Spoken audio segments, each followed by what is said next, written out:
को अपना आप के रोक नहीं पाबै छियै, कार्यक्रम में उपस्थित भ जाइ छियै, की कहऽ चाहबै? कते लगाव मैथिली छियै और मिथिला के जेठमा बात होइ छै ओठमा तब मतलब जते करिए कम छै।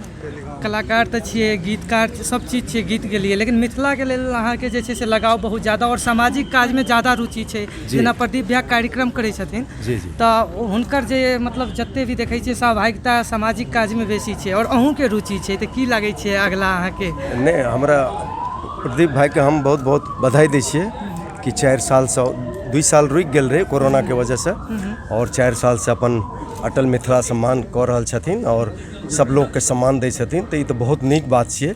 और बिंग मैथिली मतलब हमहूँ मैथिली छी और मिथिला के लेल, देश के लेल, सबके लेल अगर कुछो कऽ सकी तो हम अपना के सौभाग्यशाली समझै छी। एक अंतिम सवाल, मैथिली गायक के लेल आगा की केना अहाँ के स्थान ग्रहण कऽ सकै छै, तो आगा आबि कऽ हुनका लेल की? किया ना, बिल्कुल बिल्कुल, अरे बिल्कुल हेतै, किया तो एक से एक कलाकार छै दुनिया में, एक से एक काम करते जकरा में सच्चाई छै, जी जी, जकरा में सच्चाई छै, ईमानदारी छै, धैर्य छै और भगवान कला देने छै, तो एहन व्यक्ति जरूर संघर्ष कऽ के आगू बढ़ि सकै। बहुत बहुत धन्यवाद।